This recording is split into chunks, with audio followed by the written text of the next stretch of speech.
नमस्कार साथियों, आपका फिर से स्वागत है आपके अपने YouTube चैनल भारतीय पाठशाला पर। हम बात कर रहे थे कक्षा 12 के राजनीति विज्ञान, जिसमें हम अध्ययन कर रहे थे अध्याय 1 राष्ट्र निर्माण की चुनौतियाँ, जिसमें हमने पिछली क्लास में अध्ययन किया था रजवाड़ों का विलय किस प्रकार हुआ, सरदार पटेल को किन किन समस्याओं का सामना करना पड़ा। उसके बाद हमने हैदराबाद के विलय के बारे में चर्चा की थी। उसके बाद मणिपुर का विलय किस प्रकार हुआ उसके बारे में चर्चा की थी। आज हम अध्ययन करेंगे राज्य पुनर्गठन आयोग के बारे में और कश्मीर किस प्रकार भारत में कश्मीर का विलय हुआ उसके बारे में, कश्मीर समस्या के बारे में जानेंगे। तो चलो साथियों, आपका ज़्यादा समय न लेते हुए आज के कक्षा की शुरुआत करते हैं। आज का प्रकरण है राज्य का पुनर्गठन, यानी राज्य का पुनर्गठन किस प्रकार हुआ, राज्यों का जो पुनर्गठन है वो किस प्रकार हुआ। राज्यों का पुनर्गठन अभी भी पूर्ण रूप से राष्ट्र निर्माण की प्रक्रिया पूरी नहीं हुई थी, यानी अभी भी पूर्ण रूप से राष्ट्र निर्माण की प्रक्रिया पूरी नहीं हुई थी। अब भाषा के आधार पर राज्य का गठन हो, ऐसी लोगों की क्या थी, मांग थी। यानी लोगों की मांग थी कि जिस क्षेत्र में जो भाषा बोली जाती है उस भाषा के आधार पर उसको क्या दे दिया जाए, राज्य का दर्जा दे दिया जाए। और सरकार ने इस बात को मान भी लिया, यानी सरकार ने भी जनता की इस बात को मान लिया गया कि जिस राज्य में जो भाषा बोली जाती है उसको उस राज्य का दर्जा दे दे। सन 1920 में कांग्रेस का नागपुर अधिवेशन हुआ, यानी सन 1920 में कांग्रेस का क्या हुआ, नागपुर में एक अधिवेशन हुआ। तथा इसके बाद राष्ट्र कांग्रेस ने यह भी सिद्धांत मान लिया, यानी कांग्रेस ने भी इस सिद्धांत को मान लिया कि भाषा के आधार पर राज्यों को क्या दे दिया जाए, दर्जा दे दिया जाए। आज़ादी और बंटवारे के बाद फिर से स्थितियां बदली। नेताओं ने सोचा अगर भाषा के आधार पर बंटवारा होगा तो देश क्या हो जाएगा, टूट जाएगा। यानी आज़ादी और बंटवारे के बाद जितने भी नेता थे उन्होंने सोचा कि अगर भाषा के आधार पर राज्य बनने लगे तो देश क्या हो जाएगा, टूट जाएगा। इसी बीच लोगों ने आंदोलन शुरू कर दिया और मांग उठी कि आंध्र प्रदेश नाम से अलग राज्य बने। यानी इसी समय क्या हो गया, आंदोलन होने लगे। लोगों की मांग जोर जोर से उठने लगी कि आंध्र प्रदेश नाम से क्या हो, एक अलग राज्य बने। जितनी भी राजनीतिक पार्टी थी तेलुगु भाषा की, यानी तेलुगु भाषी जितनी भी राजनीतिक पार्टी थी वो सभी इसके क्या थी, पक्ष में थी। इस आंदोलन के क्या थी, पक्ष में थी कि भाषा के आधार पर आंध्र प्रदेश का क्या किया जाए, निर्माण किया जाए। आखिरकार 1953 में आंध्र प्रदेश का क्या हो गया, गठन हो ही गया। अभी तक कोई फैसला नहीं ले पाई थी, यानी अभी तक कोई भी पार्टी या सरकार कोई भी फैसला नहीं ले पाई थी। इसी को देखते हुए कांग्रेस के नेता, यानी कोई फैसला न होने के कारण, इसी कारण कांग्रेस के एक नेता थे जिनका नाम था रामुलु, यानी कांग्रेस के नेता और दिग्गज गांधीवादी, यानी गांधी जी के सिद्धांतों पर चलने वाले श्री रामुलु अनिश्चितकालीन भूख हड़ताल पर बैठ गए, यानी अनिश्चित भूख हड़ताल पर बैठ गए। 56 दिनों की हड़ताल के बाद, यानी 56 दिनों की हड़ताल के बाद उनकी मृत्यु हो गई। यानी 56 दिनों तक उन्होंने कुछ नहीं खाया, अनिश्चितकालीन भूख हड़ताल पर बैठ गए। इससे आंध्र प्रदेश में जगह जगह क्या हो गई, हिंसा हुई। यानी रामुलु की क्या हो गई, 56 दिनों के बाद हत्या हो गई। हत्या होने के बाद आंध्र प्रदेश में जगह जगह क्या होने लगे, दंगे होने लगे, हिंसा हुई। मद्रास में अनेक विधायकों ने इस्तीफा देकर इसका विरोध किया, यानी मद्रास में भी अनेक विधायक है, उन्होंने क्या किया, इस्तीफा दे दिया, अपने पद से इस्तीफा देकर इसका क्या किया, विरोध किया। आखिरकार 1952 के दिसंबर में प्रधानमंत्री ने आंध्र प्रदेश नाम से अलग राज्य बनाने की घोषणा की। यानी दिसंबर 1952 में भारत के जो प्रधानमंत्री थे जवाहरलाल नेहरू ने आंध्र प्रदेश नाम से अलग राज्य बनाने की घोषणा की और आखिरकार राज्य कब बना, 1953 में आंध्र प्रदेश राज्य का क्या हो गया, गठन हो गया। फिर इसी को देखते हुए दूसरे राज्यों में भी, आंध्र प्रदेश को देखते हुए दूसरे राज्यों में भी भाषा के आधार पर राज्य हो, इसकी क्या उठी, मांग उठी, यानी मांग शुरू हुई। इसी चीज को देखते हुए कि आंध्र प्रदेश का निर्माण हो भाषा के आधार पर हुआ है, तो दूसरे राज्यों का निर्माण भी किसके आधार पर हो, भाषा के आधार पर हो।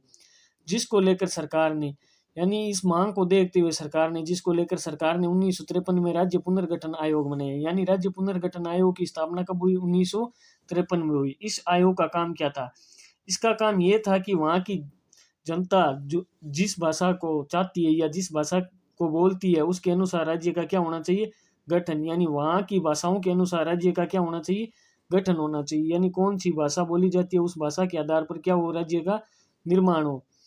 इस राज्य पुनर्गठन आयोग के आधार पर 1956 में राज्य पुनर्गठन अधिनियम, राज्य पुनर्गठन आयोग की स्थापना तो सन 1953 में, पुनर्गठन आयोग की स्थापना 1953 में और पुनर्गठन अधिनियम है वो 1956 में लागू किया गया। राज्य पुनर्गठन अधिनियम 1956 में लागू किया गया, पास हुआ, और इसी के आधार पर यानी राज्य पुनर्गठन अधिनियम के आधार पर 14 राज्य और 6 केंद्र शासित प्रदेश बनाए गए।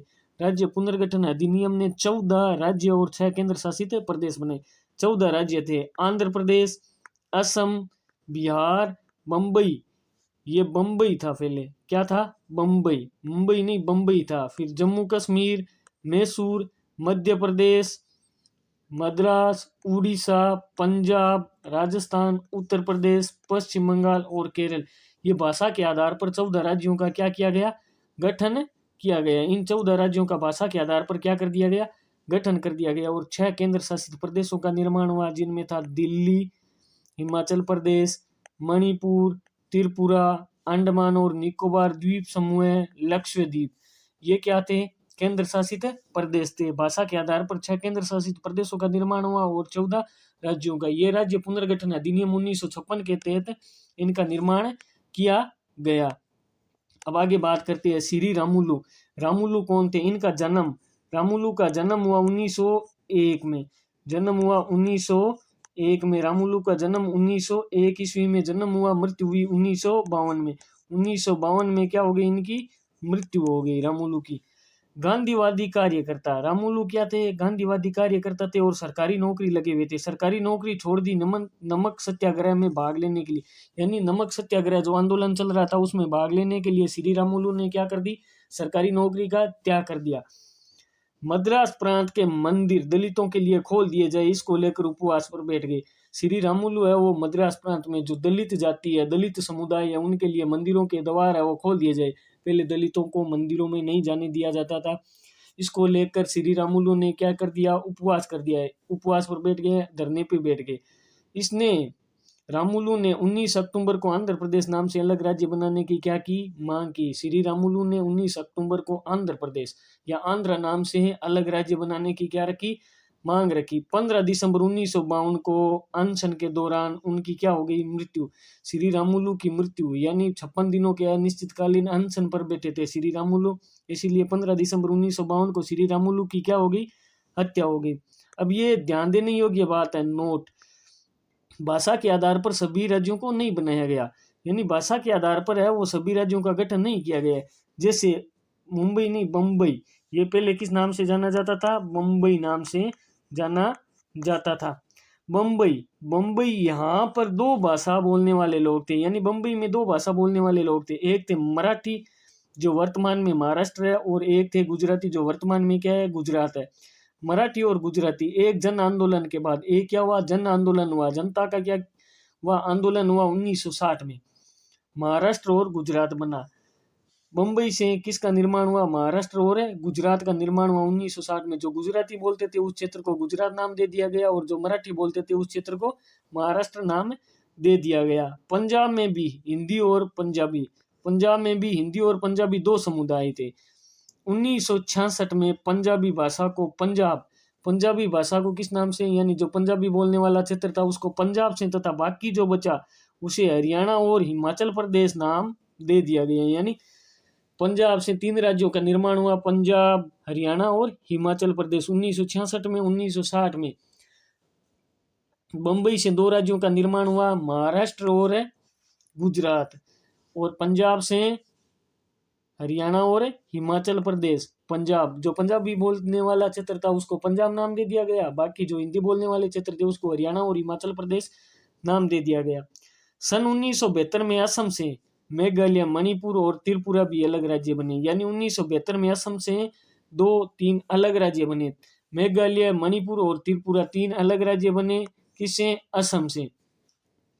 सन 1987 में मिजोरम और अरुणाचल प्रदेश बनाया गया। 1987 में मिजोरम और अरुणाचल प्रदेश का भी निर्माण किया गया, यानी भाषा के आधार पर राज्यों का क्या किया गया, निर्माण किया गया। हालांकि भाषा के आधार पर सभी राज्य नहीं बनाए गए, कुछ राज्य उनका निर्माण वो भाषा के आधार पर हुआ, कुछ राज्य उनका निर्माण क्षेत्र विशेष के आधार पर हुआ।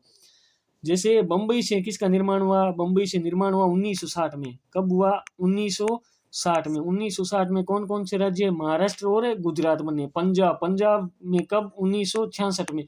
1966 में पंजाब से हरियाणा और हिमाचल प्रदेश। 1972 में कौन कौन से राज्यों का निर्माण हुआ? असम से मेघालय, मणिपुर और त्रिपुरा। मेघालय, मणिपुर और त्रिपुरा असम से। और 1987 में कौन कौन से राज्यों का निर्माण हुआ? मिजोरम और अरुणाचल प्रदेश राज्यों का निर्माण है वो 1987 ईस्वी में हुआ। चलो साथियों आगे बात करते हैं। आगे बढ़ने से पहले आपसे एक अनुरोध है कि आप हमारी इस कक्षा को ज़्यादा से ज़्यादा शेयर करें। यदि हमारे द्वारा दी गई जानकारी आपको पसंद आ रही है तो आप बेल आइकन और सब्सक्राइब बटन जरूर प्रेस करें। इसी के साथ लाइक, कमेंट, शेयर जरूर करें, जिससे क्या है कि आपको आगे आने वाली कक्षाओं का नोटिफिकेशन जल्द से जल्द या तुरंत प्राप्त हो सके और आप इन बेहतरीन कक्षाओं का लाभ ले सके। ये कक्षाएं आपकी परीक्षा की दृष्टि से अति महत्वपूर्ण कक्षाएं हैं। इनका आप बार बार रिवीजन करते रहे। रिवीजन करने से क्या है कि आपको चीज़ें हैं वो एकदम सटीक समझ आ जाएगी। चलो साथियों, आपको ज़्यादा वक्त नहीं लेते हुए आगे बात करते हैं। कुछ राज्य भाषा के आधार पर, यानी कुछ राज्यों का निर्माण, सभी राज्यों का निर्माण है वो भाषा के आधार पर नहीं हुआ था। हमने ये पहले भी चर्चा की है कि सभी राज्यों का निर्माण है वो भाषा के आधार पर नहीं हुआ था। कुछ राज्यों का निर्माण है वो क्षेत्र विशेष के आधार पर हुआ था, कुछ राज्यों का निर्माण है वो विकास के आधार पर हुआ था। तो कुछ राज्य भाषा के आधार पर नहीं बल्कि विकास के आधार पर अलग राज्य बने।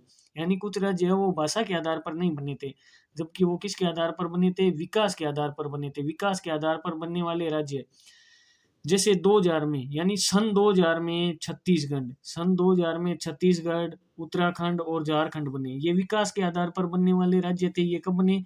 सन 2000 में बने। सन 2000 में कौन कौन से राज्य बने? छत्तीसगढ़, उत्तराखंड और झारखंड राज्य बने। अभी भी महाराष्ट्र से हमने पहले ही चर्चा की है। महाराष्ट्र से कौन कौन से राज्यों का निर्माण हुआ था? महाराष्ट्र से, यानी महाराष्ट्र है वो मुंबई का हिस्सा था। किसका? मुंबई का हिस्सा था। मुंबई से महाराष्ट्र राज्य का और महाराष्ट्र के साथ साथ गुजरात का, क्योंकि यहाँ मराठी और गुजराती बोलने वाले लोग अधिक निवास करते थे। अभी भी महाराष्ट्र में विदर्भ और पश्चिमी उत्तर प्रदेश में हरित प्रदेश, बंगाल के उत्तरी भाग में राज्य बनाने को लेकर क्या चल रहे हैं? आंदोलन चल रहे थे। यानी अभी भी महाराष्ट्र का विदर्भ क्षेत्र चाहता था कि हमें भी किसका दर्जा दे? राज्य का दर्जा दे। पश्चिमी उत्तर प्रदेश में हरित प्रदेश नामक कोई क्षेत्र है वो भी क्या चाहता था कि हमें भी राज्य का क्या दे? दर्जा दे। और बंगाल के उत्तरी भाग में राज्य बनाने को लेकर क्या चल रहे थे? आंदोलन चल रहे थे। ये तो हमने राज्य पुनर्गठन आयोग और अधिनियम के बारे में जान लिया। अब हम बात करते हैं जम्मू कश्मीर, यानी जम्मू कश्मीर समस्या, विवाद, उसका विलय किस प्रकार हुआ, इसके बारे में हम जानते हैं। चलो बात करते हैं जम्मू कश्मीर की। जम्मू एवं कश्मीर में 3 राजनीतिक एवं सामाजिक क्षेत्र शामिल है। यानी जम्मू एवं कश्मीर में कितने क्षेत्र शामिल है? 3 सामाजिक और राजनीतिक क्षेत्र है वो तीनों ही। एक है जम्मू, दूसरा है कश्मीर और तीसरा है लद्दाख। यानी ये 3 क्षेत्र जम्मू कश्मीर में शामिल है। कश्मीर घाटी को कश्मीर के दिल के रूप में देखा जाता है। यानी कश्मीर घाटी है वो कश्मीर के दिल के रूप में जानी जाती है, या उसको कश्मीर का घाटी को कश्मीर का टुकड़ा या दिल का टुकड़ा कहा जाता है। कश्मीरी बोली बोलने वाले ज्यादातर लोग क्या है? मुस्लिम समुदाय के, यानी कश्मीरी भाषा बोलने वाले अधिकतर लोग है वो क्या है? ज्यादातर मुस्लिम है। और कुछ हिंदू भी है जो कश्मीरी भाषा बोलते हैं। जम्मू क्षेत्र ये तो बात की थी हमने कश्मीर की। अब बात करते हैं कश्मीर। जम्मू एंड कश्मीर में 3 सामाजिक और राजनीतिक क्षेत्र है, जिसमें हमने जम्मू यानी कश्मीर के बारे में बात की थी। कश्मीर को कश्मीर के दिल के रूप में देखा जाता है, कश्मीर घाटी को। और कश्मीरी बोलने वाले ज्यादातर लोग वो मुस्लिम, उनके साथ साथ कुछ क्या है? हिंदू भी है। अब बात करते हैं जम्मू की। जम्मू क्षेत्र पहाड़ी तलहटी मैदानी इलाके का क्या है? मिश्रण है। पहाड़ भी शामिल है और मैदानी क्षेत्र भी शामिल है जम्मू के अंतर्गत। यहाँ पर हिंदू मुस्लिम, यहाँ कौन से समुदाय के लोग? हिंदू, मुस्लिम, सिख और कई धर्म वाले, अलग अलग भाषा बोलने वाले लोग रहते हैं। जम्मू में अलग अलग भाषा बोलने वाले हिंदू, मुस्लिम, सिख, ईसाई अनेक धर्मों के लोग रहते हैं। अब बात करते हैं लद्दाख की। लद्दाख क्या है? एक पर्वतीय इलाका है। कौन सा इलाका है? पर्वतीय, यानी पर्वतीय क्षेत्र है। और यहाँ बौद्ध एवं मुसलमानों की आबादी है। सर्वाधिक आबादी है लद्दाख में, बौद्ध एवं मुसलमानों की आबादी ज्यादा है। जम्मू कश्मीर मुद्दे की समस्या की जड़, यानी जम्मू कश्मीर मुद्दे की समस्या की जड़ क्या है उसके बारे में जानते हैं। भारत आजादी से पहले यानी 1947 से पहले जम्मू कश्मीर में राजशाही शासन था।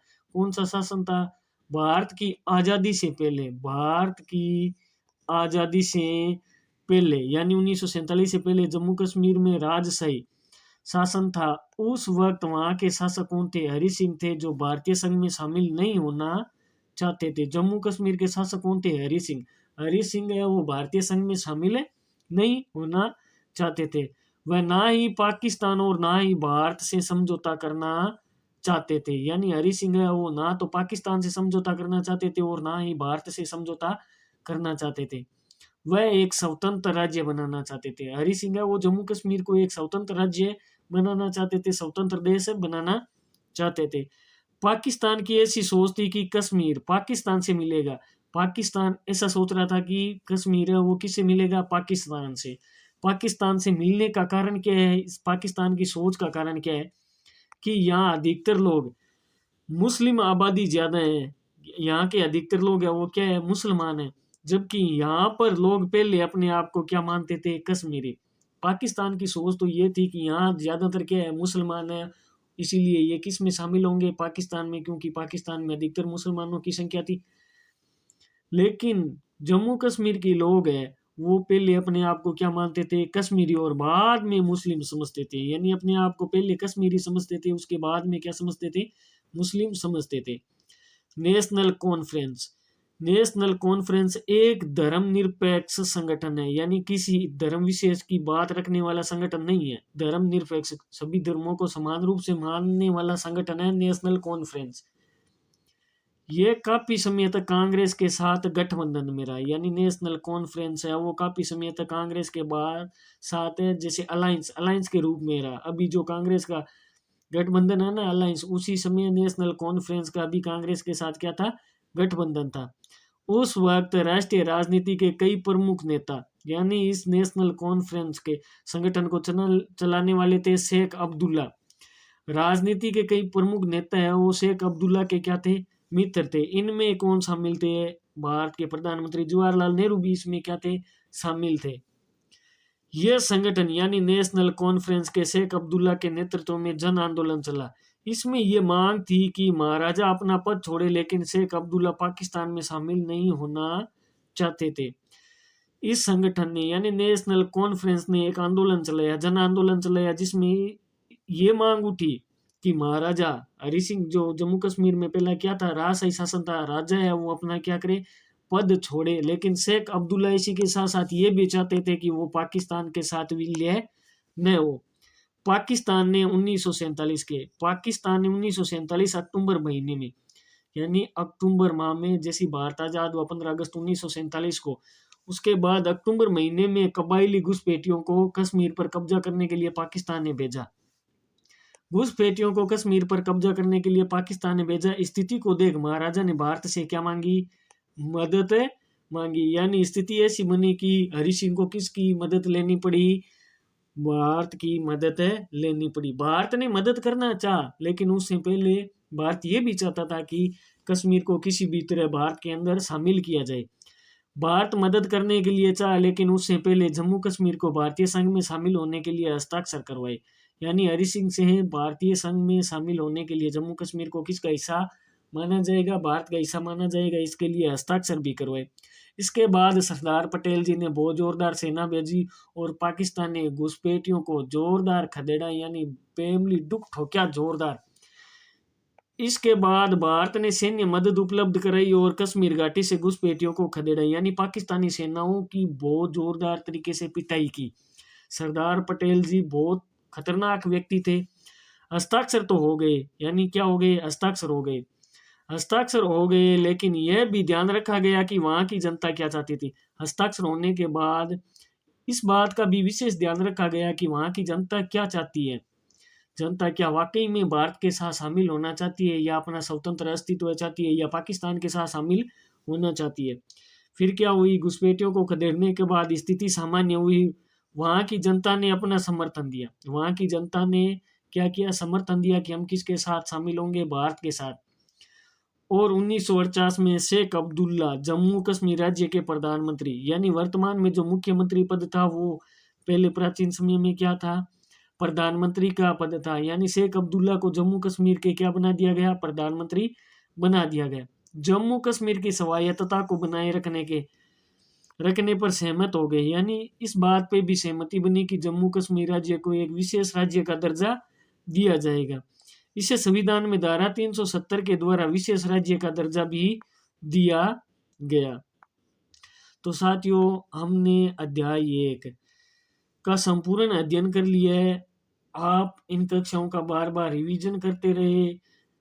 मैं उम्मीद करता हूँ कि ये जो हमने जानकारी उपलब्ध कराई है वो परीक्षा की दृष्टि से अति महत्वपूर्ण जानकारी है। इससे आपको यानी आने वाली परीक्षा है उसमें सहयोग या बहुत ज़्यादा मदद मिलेगी। तो हम आपसे यही उम्मीद चाहते हैं कि आप हमारी कक्षाओं का निरंतर अध्ययन करते रहे और हमारे चैनल को ज़्यादा से ज़्यादा लाइक, शेयर, सब्सक्राइब और कमेंट करते रहे। तो चलो साथियों, आज के लिए इतना ही। फिर मिलेंगे एक नई ताज़ा क्लास के साथ, नए अध्याय के साथ। अध्याय नंबर 2 का अध्ययन करेंगे हम। तब तक के लिए धन्यवाद। जय हिंद, जय भारत।